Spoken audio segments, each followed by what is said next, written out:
Hello everyone, welcome to target for IQ. Myself Ravindra Kumar. तो students, आज paper का review करेंगे। जैसा कि आपको पता, बिहार सीजे का आपका कल एग्ज़ाम था। उसमें जो प्रीवियस क्वेश्चन आए हैं या किस टाइप से क्वेश्चन पुटअप किए गए हैं, कुछ पैटर्न चेंज हुआ है, वो सारी रणनीति पर हम चर्चा करेंगे। जैसे कि काफ़ी स्टूडेंट्स ऐड हैं, बिहार सीजे का हो या एपीओ मेंस का आपका एग्ज़ाम है, उसमें हिंदी के ग्रुप में जो ऐड है ओबियसली उनको पता ही चल गया होगा किस टाइप से क्वेश्चन आए हैं और ग्रुप में से कितने % लगभग आया है। ठीक है, बात करते हैं तो ग्रुप से जो एज ए इट आपकी चीज़ें आई हैं उन पर पहले फोकस डाल लेते हैं। निबंध आपका बेरोजगारी या जनसंख्या के ऊपर बताया था आपको, दोनों एक दूसरे के समानांतर हैं। ठीक है, तो बेरोजगारी का निबंध आया था। वाक्य की परिभाषा, कारक सर्वनाम, ये बिल्कुल इंपॉर्टेंट है। ग्रुप में बोल देता हूँ आपको कि यहाँ से बिल्कुल इनको 110% रट के जाइएगा, बिल्कुल ओरली लैंग्वेज में बिल्कुल याद करके। ठीक है, तो कारक सर्वनाम समास ये तीनों आए हैं। बाकी बात करते हैं आपके साधारण वाक्य, ये आपको बताए थे, मिश्रित वाक्य, ये सब जितनी भी चीज़ें होती हैं। ठीक है, वाक्यों के प्रकार और पर्यायवाची ध्वनियाँ, ह्रस्व स्वर। इस बार क्या हुआ आपके पेपर में, बहुत चीज़ें चेंज हुई हैं। जैसे कि वर्णमाला से क्वेश्चन पूछा ही नहीं जा रहा था, तो इस बार वर्णमाला से क्वेश्चन उठाए। जैसे वर्णमाला भी आपको अच्छे से कराई थी। ठीक है, उसमें कंठ्य व्यंजन वगैरह जो थे, कै वर्ग के जो थे, ठीक है, सारी चीज़ें कराई थी। तो अब क्वेश्चन ये आता है कि बिहार एपीओ मेंस के स्टूडेंट्स भी काफ़ी क्वेरी कर रहे हैं कि रिवीजन कैसे करें। इतना सारा मैटर है, मैटर भी इतना नहीं है, लेकिन रिवीजन क्विकली तरीके से कैसे करें। देखिएगा, आप पेपर का रिव्यू सारी चीज़ें देख सकें। और जो चेंज हुआ है इस बार वो ये हुआ है, वाक्य दे करके, ठीक है, वाक्य दे करके उनमें से छांटे गए हैं कि कौन सा सरल वाक्य है, कौन सा नहीं।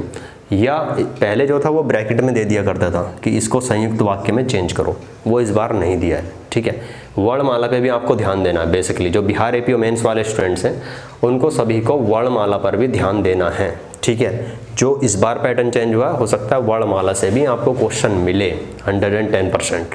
बाकी निबंध आपका बेरोजगारी का और जनसंख्या का इम्पोर्टेंट है, और एक निबंध आपको प्रोवाइड करा दिया जाएगा जो कोरोना से रिलेटेड है, कोरोना काल में विपरीत परिस्थितियों में जीवन, इस टाइप से जो भी है। ठीक है, कुल मिला के ये है कि सारी चीज़ें ठीक चल रही हैं अपने ग्रुप में और सब कुछ हो चुका है कंप्लीट। बस आपको जो चीज़ें हैं वो आराम आराम से रिवीजन करने की ज़रूरत है। ठीक है, परिभाषाएँ सारी आपको रिवीजन करनी है लगभग।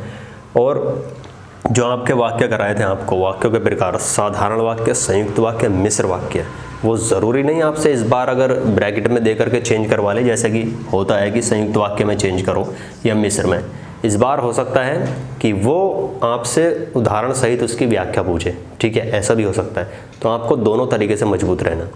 बात करते हैं अनेक शब्दों के लिए एक शब्द जो है, तो ये तो बिल्कुल मतलब ऐसा होता है, अनएक्सपेक्टेड चीज़ें भी आ जाती हैं इसमें। ठीक है, बहुत चीज़ें ऐसी होती है, लेकिन फिर भी 2 से 3 यहाँ पर भी देखने को मिले हैं ग्रुप से, और बाकी 1 से 2 पर्यायवाची ही मिले हैं। ठीक है, और कंठ्य ध्वनि हो गया आपका, ह्रस्व स्वर, वर्णमाला, मतलब 2 चीज़ें वर्णमाला से कवर हुई।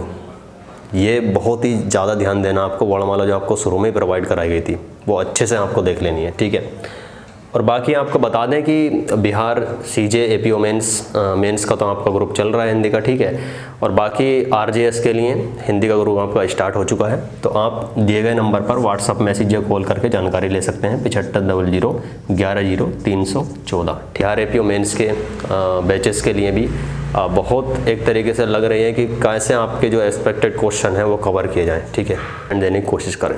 ठीक है, बाकी आरजीएस के बैच के बारे में आप जानकारी ले सकते हैं इस नंबर पर।